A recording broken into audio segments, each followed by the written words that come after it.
امام حسن کے پاس ایک بندہ ہے، بڑی مزیدار بات داتا علی اجویری نے لکھی، مجھے پڑھ کے بڑا ہی مزہ آیا اور سمجھ بھی آئی کہ اہل بیت نبوت کی اصل مخالفت کون کرتا ہے۔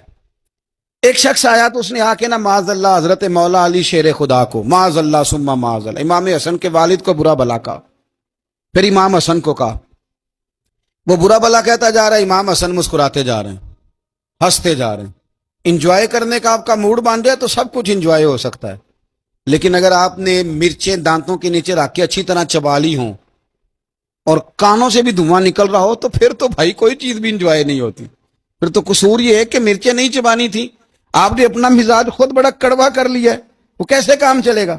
وہ آیا تو اس نے آ کے نا امام حسن کو، آپ کے والد کو، معاذ اللہ ثم معاذ اللہ، نقل کفر نہ باشد، برا بلا کہا۔ وہ کہتا جا رہا ہے، امام صاحب ہنستے جا رہے ہیں۔ جب وہ تھک گیا تو امام حسن فرمانے لگے، روٹی کھانی ہے؟ بھوک تو نہیں لگی ہوئی؟ کہنے لگا بڑی لگی ہوئی ہے۔ فرمانے لگے اس کو روٹی کھلاؤ۔ اس کو روٹی کھلائی، فرمایا تیرا حال؟ کہنے لگا بڑا غریب ہوں۔ ایک پیالے میں چاندی بھر کے امام حسن نے اسے دی، اور جب اس کو دے دی نا تو غور سے چہرہ دیکھنے لگا، کہنے لگا آپ کا حلم دیکھ کے، سخاوت دیکھ کے مجھے یقین آ گیا ہے کہ آپ واقعی خون رسول ہیں۔ امام صاحب فرمانے لگے یہ بیچارہ اصل میں تنگ ہے اپنی زندگی سے، اصل اس کا حال کوئی نہیں، تو میرے ساتھ یہ حرکتیں کر رہا ہے۔ تو یہ آپ سمجھیں اس بات کو، کچھ لوگ بیچارے ویسے ہی تنگ ہوتے ہیں، پریشان ہوتے ہیں، ویسے ہی بلا وجہ معاملہ ہی کوئی نہیں۔ امام حسن رضی اللہ تعالیٰ عنہ نے ہمیں سبق دیا ہے۔ وہ علامہ اقبال کہتے ہیں کہ ایک مولانا نا میرے سامنے نا ایک بھوکے آدمی کو سامنے بٹھا کے تو حدیث پاک کا درس دے رہے تھے۔ بندے کو بھوک بڑی لگی ہوئی تھی، وہ درس دیتا جا رہا ہے۔ تو اقبال کہتے ہیں میں نے اسے کہا کہ فاقہ کش کو درس شریعت سے کیا غرض، اس کے شکم کی آگ کو تو روٹی چاہیے، وہیں سے روٹی کھلا، اسے تیری کوئی سمجھ نہیں آ رہی، تو بھوک لگی ہوئی ہے، پہلے کھانا کھلا لے، پھر ذرا اس کے ہوش ٹھکانے آئیں گے، پھر اسے دین کی بات بتانا۔ ہم لوگوں کا ذہن نہیں سمجھتے کہ بندہ کس قسم کا ہے۔ سارے صحابہ حیا والے تھے، سارے ہی اکرام والے تھے، پر حضور سید عالم صلی اللہ علیہ وسلم کی پیاری زوجہ حضرت عائشہ صدیقہ رضی اللہ تعالیٰ عنہ فرماتی ہیں کہ میں حضور کے گھر میں پردے کے پیچھے دیکھ رہی تھی، نبی کریم آرام فرمائے تو حضور کی نا تہمت مبارک پنڈلیوں سے ذرا اونچی ہو گئی، پنڈلیوں سے ٹخنوں تک مرد کا چھپا ہوا ہو تو وہ جائز ہے، اس سے نیچے ننگا نہیں کرنا چاہیے، اوپر اس سے ٹخنوں سے اوپر، نیچے ہو بھی جائے تو خیر ہے۔ حضور کی پنڈلیاں نا تھوڑی سی چادر ہٹی ہوئی تھی، پنیاں کہتے ہیں ہم پنجابی میں، پنڈلیوں سے ذرا چادر ہٹ گئی، حضور لیٹے رہے، آرام فرما رہے۔ فرماتی ہیں باہر دستک ہوئی، حضور نے فرمایا کون ہے؟ عرض کی ابو بکر صدیق کو، یا رسول اللہ اجازت ہو تو حاضر ہو جاؤں؟ حضور نے فرمایا آ جاؤ۔ کہتے ہیں حضور لیٹے رہے، حضرت ابو بکر آئے، بات چیت ہونے لگی، تھوڑی دیر کے بعد پھر دستک ہوئی، کون ہے دروازے پہ؟ یا رسول اللہ عمر بن خطاب ہوں۔ فرمایا آ جاؤ، آ گئے، بات چیت ہوتی رہی، تھوڑی دیر کے بعد عثمان غنی آئے، یا رسول اللہ آ جاؤں؟ فرمایا عثمان ذرا ٹھہر۔ حضرت عثمان ٹھہر گئے، نبی کریم اٹھ کے بیٹھے، چادر مبارک پنڈلیوں کے گرد لپیٹی، اپنے کرتے کو سیدھا فرمایا، کہا عثمان آ جاؤ۔ تو عثمان آئے، بات چیت ہوئی، چلے گئے۔ سیدہ کہتی ہے میں نے پوچھا یا رسول اللہ عثمان تو بڑی ٹھنڈی طبیعت کا بندہ ہے، وہ تو بڑا میٹھا آدمی ہے، حضور کوئی جاہو جلال نہیں، کوئی بات نہیں، کوئی، وہ تو بڑا پیارا ہے۔ عمر آئے تو آپ لیٹے رہے، ابو بکر آئے تو آپ لیٹے رہے، تو عثمان؟ حضور فرمانے لگے عائشہ عثمان سے تو فرشتے بھی حیا کرتے، عثمان سے تو فرشتے بھی حیا کرتے ہیں، تو میں نہ حیا کروں؟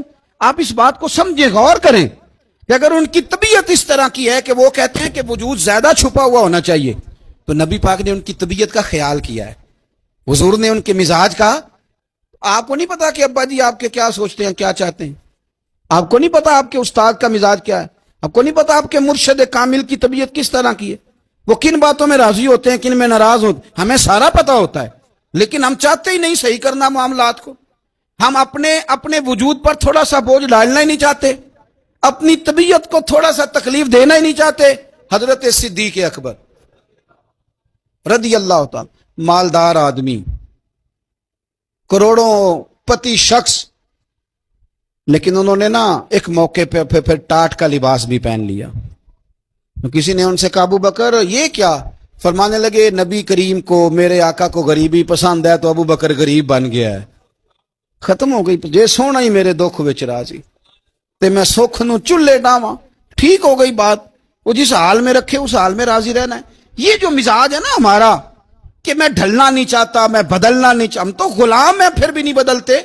تھوڑا سا خیال کریں. میں کہا کرتا ہوں کہ اماں کو زیادہ نہیں ضرورت پیسوں کی. ہاں ماں تو ماں ہوتی ہے, وہ کو ریٹ لگا کے تیرے سے پیسے مانگے گی. اماں کو تو بس اتنی ضرورت ہے کہ ماں جو کہہ دے جی کر دو. ماں کو تو اتنی ضرورت ہے کہ 2 منٹ رات کو بیٹھ جاؤ پیروں میں, اماں لا تیرے پیر دبا دوں, بھائی اتنا ہی کافی ہے. وہ کہے گی او ہو میرا پتر بڑا چنگا. اللہ وہی انج دی اولاد سارے نو دے وے. او بھائی ایسے کر دے. وہ تو سویرے پورے محلے کو ابا جی کو کوئی نہیں ضرورت تیرے پیسوں کی. ہاں نا, ان کو تو ضرورت ہے. تو کبھی کبھی تو ان کو موٹر سائیکل پہ بٹھائے اور کہ ابا جی منڈی جانا تھا, میرا دل تھا کٹھے چلیں گے, آئیں ذرا پیار سے چلتے ہیں. کبھی ان سے پیار کرے, کبھی کہے ذرا کندھے نہ دباؤں. او یارو اس کی ضرورت ہے, نہیں ضرورت مرشد کامل کو کسی کے پیسوں کی. نہ, اللہ جانتا ہے جو کامل آدمی ہوتا ہے اسے ضرورت ہی نہیں ہوتی. اسے تو اتنی ضرورت ہوتی ہے کہ اس نے کہہ دیا سیانے بن جاؤ تو سیانے بن جاؤ. اس نے کہہ دیا نیک ہو جاؤ تو نیک. اس نے کہا ہے کہ آج آ جانا تو پھر, اور نہ یار کہاں ضرورت ہے تیری. میں اتنا ہی بڑا. ہم لوگ دوسروں کے بارے میں سوچتے ہی نہیں. بس میں مجھے سکون دو, میرے مطابق ڈھل جاؤ, میری بات کرو. اور نہ یارو, میرے رسول کریم, میرے نبی رحمت سرور دو عالم صلی اللہ علیہ وسلم دوسروں کا خیال کرتے, ان کے مزاجوں کا خیال کرتے, ان کی طبیعت کا خیال کرتے, ان کے معاملات کو دیکھتے. میرے رسول پاک علیہ السلام تو دیکھتے کون شخص کس طرح کا ہے, کس رویے کا ہے, کس انداز کا ہے, اس کو اس کے مطابق عزت دیتے, وقار دیتے, نواز دیتے, اس شخص کا اس طرح کا اکرام کرتے. میرے نبی کریم صلی اللہ علیہ وسلم فرماتے ہیں میں نے معراج کی رات میں نے جنت میں ایک محل دیکھا. میرا دل کیا میں اندر سے جا کے دیکھوں, پر اس کے دروازے کے قریب گیا تو عمر فاروق کا نام لکھا تھا. فرماتے ہیں میں نے کہا عمر ذرا طبیعت کا سخت ہے. اس نے کہنا ہے قانون یہ ہے کہ پہلے اجازت لو پھر کسی کے گھر جاؤ. چلو ہم نہیں جاتے, عمر سے پوچھ کے چلے جائیں گے. گھر جو عمر کا ہے.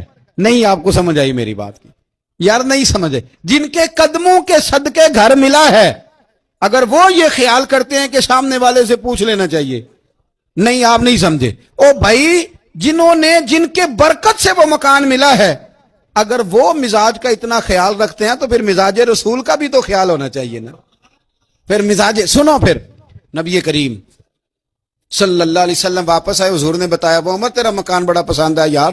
میں اندر جانے لگا تھا, دروازے پہ حور بھی بیٹھی تھی, جانے لگا تھا اندر, تو وہ نا میں اس لیے نہیں گیا کہ عمر قانون بڑا پابند ہے. اس نے کہنا ہے کہ قانون تو اجازت لے کے جاؤ. حضرت عمر رو پڑے, عرض کرنے لگی حضور میں کہاں اور جنت کا مکان کہاں. مختصر سی میری کہانی ہے, یہ جو بھی ہے آپ کی مہربانی ہے. تو حضرت عمر رو پڑے. لیکن میرے رسول کریم صلی اللہ علیہ وسلم اب اتنا حضور خیال کرتے تو جناب عمر پتہ کون تھے. جرت نہیں تھی کسی مائی کے لال کی عمر کے سامنے کھڑا ہو سکے. ہاں جس کے سامنے شیطان نہ ٹھہر سکے. نکل جاتا ہے شیطان بھی. لیکن صحابہ کہتے ہیں جب کبھی حضور کے چہرے پہ شکن آتی تو اتنا وجود ہم نے کسی کا کامتے نہیں دیکھا جتنا عمر کانپا کرتے تھے. کبھی تاری ہوتی تھی بہت دلیر میں کہیں اور ہوں, یہاں تو میں غلام ہوں, یہاں تو میں نوکر ہوں. دعا منگیا کرو سنگیو کتے مرشد نہ روس جاؤ. رو پڑتے. اور طریقہ کیا ہوتا, زمین پہ کونیاں رکھ کے نا, کونیاں گھٹنے, اب میں آپ کو کر کے کیسے دکھاؤں, حدیث صحیح میں موجود. یہ کونیاں زمین پہ رکھ کے نا, جیسے بچے نہیں چلتے, کونیاں دونوں زمین پہ حضرت عمر رکھ دیتے اور یوں کونیاں رکھ کے تو یوں ہاتھ باندھ دیتے حضور کے سامنے, نیچے کونیاں اور ہاتھ باندھتے اور پھر روتے. جب حضور ناراض ہوتے تو کسی اور سے ناراض ہے نبی پاک, عمر سے نہیں, تو یوں دونوں ہاتھ بچھا دیتے, یوں ہاتھ باندھتے اور کہتے رضیت باللہ ربم وبالاسلام دینم ونبینا محمد صلی اللہ علیہ وسلم. یا رسول اللہ میں بڑا راضی ہوں کہ اللہ میرا رب ہے. حضور میں بڑا راضی ہوں, حضور میں بڑا راضی ہوں کہ اسلام میرا دین ہے. و محمد نبیم و رسولہ, اور میں بڑا راضی ہوں کہ اللہ نے محمد کو نبی اور رسول بنایا. حضور بڑا راضی ہوں, مہربانی.